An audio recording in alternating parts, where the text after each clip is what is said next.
Hello students, welcome back to Maths by Dipanshu. In our last class, we have successfully completed the introduction part of number system. I hope आपने वो video अब तक देख ली होगी. अगर आपने अभी तक वो वीडियो नहीं देखी है तो firstly go and watch that video, जिससे आपका बेसिक क्लियर होगा और उस बेसिक का यूज हम लोग आज अपनी एनसीईआरटी की एक्सरसाइज 1.1 में करेंगे. So get ready with your copy and pen and let's begin with the first question. Audio Jungle.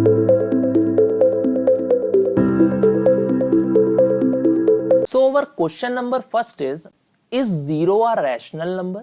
Can you write it in the form of p by q where p and q are integers and q is not equal to 0? अगर मैं यहाँ पर rational number की बात करूं तो हमने सीखा था कि any number that can be expressed in p by q form where q should not be equal to 0. तो क्या हम 0 को p by q फॉर्म में लिख सकते हैं? तो यहाँ पर हम सॉल्यूशन करते हैं इसका. सो बिल्कुल लिख सकते हैं. तो लिखेंगे yes, 0 is a rational number. 0 is a rational number because it can be expressed in p by q form where q should not be equal to 0. Example की अगर हम बात करें यहां पर, यानी अगर हम इसको p बाई क्यू फॉर्म में अगर एक्सप्रेस करें तो p by Q form of 0. सो इसे हम क्या लिख सकते हैं? इसे हम 0 बाई 1, 0 बाई 2 कैसे भी करके एक्सप्रेस कर सकते हैं. 0 बाई 3. सो ये क्या हो गई? ये p बाई क्यू फॉर्म हो गई 0 की. तो 0 क्या होगा? 0 हमारा एक रैशनल नंबर होगा. आई होप आपको ये क्वेश्चन नंबर फर्स्ट क्लियर हो गया होगा. आइए मूव करते हैं अपने सेकेंड क्वेश्चन पे. Question number 2 is find 6 rational number between 3 and 4. आइए इसे सॉल्व करते हैं. हमें यहाँ पर 3 एंड 4 के बीच में 6 रैशनल नंबर्स फाइंड आउट करने हैं. इसमें मैंने एक कॉन्सेप्ट आपको इंट्रोडक्शन पार्ट में बताया था कि if the denominators are equal, चूंकि यहाँ पर डिनोमिनेटर्स है नहीं तो हम यहाँ पर 1 कंसीडर कर सकते हैं. सो अगर डिनोमिनेटर्स इक्वल होते हैं तो हम n+1 कॉन्सेप्ट का यूज करते हैं. n+1 कॉन्सेप्ट क्या होता है मैं एक बार वापस से रिपीट कर दे रहा हूं. सो n+1 कॉन्सेप्ट में हमने सीखा था कि अगर हमें किन्हीं भी दो रैशनल नंबर्स के बीच में अगर 1, 2, 5 या जैसे यहाँ पर हमें 6 रैशनल नंबर्स निकालने हैं तो n+1 का मतलब हम यहाँ पर 6 रख देंगे n के प्लेस पर. सो 6+1 दैट मीन्स 7. सो 7 से हम क्या करा देंगे? इन दोनों में मल्टीप्लाई एंड डिवाइड करा देंगे. सो आइए यहाँ पर करना पड़ेगा हमें multiply and divide by 7 both side.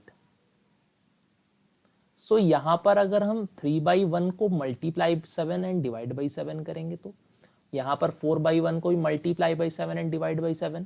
सो 7 3 जा 21, 7 1 जा 7 एंड 7 4 जा 28 अपॉन 7 1 जा 7.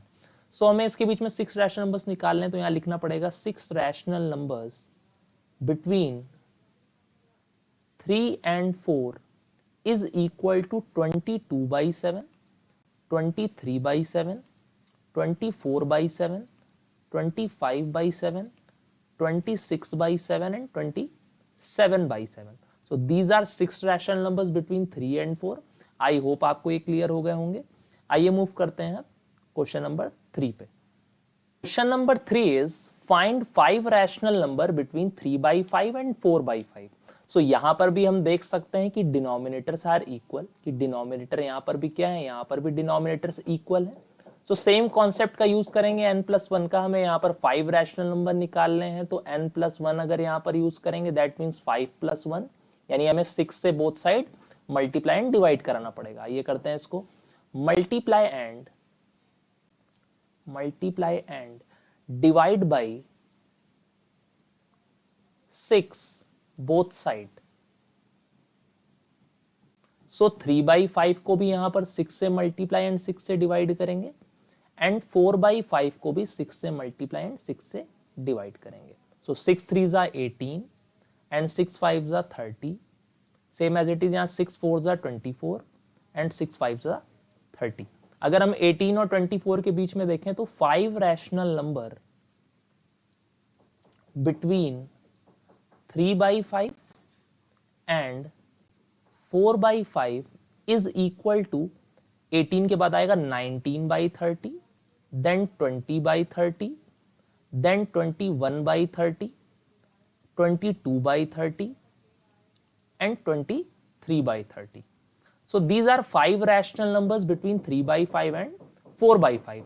आई होप आपको ये समझ में आ गया होगा. आइए मूव करते हैं क्वेश्चन नंबर 4 पे. Question number 4 is state whether the following statements are true or false. Give reason for your answer. हमारा यहाँ पर फर्स्ट पार्ट है, कह रहा है every natural number is a whole number. क्या जितने भी नेचुरल नंबर्स होते हैं क्या वो होल नंबर्स होते हैं? आइए चेक करते हैं.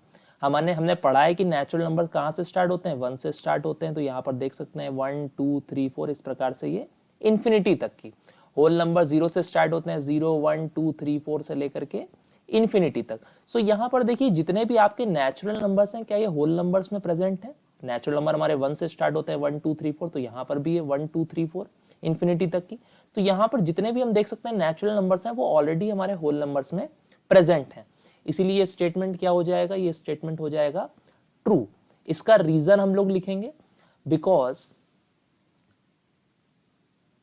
बिकॉज होल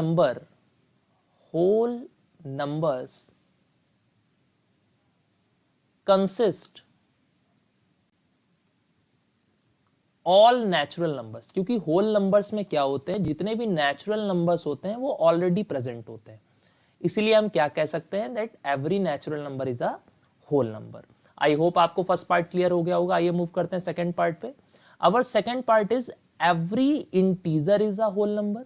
क्या जितने भी हमारे इंटीजर्स होते हैं क्या वो सभी के सभी हमारे होल नंबर्स होते हैं? आइए चेक करते हैं. भाई इंटीजर्स तो हमारे नेगेटिव भी हो सकते हैं. क्या होल नंबर्स हमारे नेगेटिव हो सकते हैं? नहीं हो सकते नेगेटिव. दैट मीन्स कि ये स्टेटमेंट क्या हो जाएगा? ये स्टेटमेंट हमारा फॉल्स हो जाएगा. इसका रीजन हम लोग लिख देंगे यहां पर that because integers can be negative. क्योंकि इंटीजर्स हमारे नेगेटिव भी हो सकते हैं बट होल नंबर्स हमारे कभी भी नेगेटिव नहीं हो सकते. इसीलिए हम यहां पर कहेंगे कि every integer is not a whole number. I hope आपको सेकंड पार्ट क्लियर हो गया होगा. आइए मूव करते हैं इसके थर्ड पार्ट पे. तो our third part is every rational number is a whole number. क्या जितने भी हमारे रैशनल नंबर्स होते हैं क्या वो होल नंबर होते हैं? सो ये स्टेटमेंट क्या हो जाएगा? ये स्टेटमेंट हमारा फॉल्स हो जाएगा. आइए इसका रीजन देखते हैं. because 2/3 is a rational number. क्योंकि अगर हम एक मैंने एग्जांपल लिया यहां पर 2/3 which is a p/q form जहां पर q 0 भी नहीं है तो एक रैशनल नंबर है ये. So 2/3 is a rational number but not a whole number. So यहां पर हम देख सकते हैं कि 2/3 हमारा एक रैशनल नंबर तो है बट होल नंबर नहीं है. और हमारा यहाँ स्टेटमेंट में हमसे पूछा था कि every rational number is a whole number. क्या जितने भी रैशनल नंबर्स होते हैं तो क्या वो होल नंबर्स होते हैं? तो ये स्टेटमेंट क्या हो गया? फॉल्स हो गया. यहां पर भी हम देख सकते हैं कि रैशनल नंबर्स हमारे नेगेटिव भी हो सकते हैं और डेसिमल फॉर्म में भी हो सकते हैं बट होल नंबर्स क्या हमारे डेसिमल फॉर्म में या नेगेटिव हो सकते हैं? नहीं हो सकते. सो आई होप आपको ये बात यहां पर क्लियर हो गई है. आप इस एग्जाम्पल के थ्रू भी इस बात को प्रूव कर सकते हो. सो यहां पर हमने कंप्लीट कर ली अपनी exercise 1.1. All right, student, that's it for the today's class. I hope you understood each part clearly. If you found this video helpful, don't forget to like, share, and subscribe to Maths by Dipanshu. See you in the next class.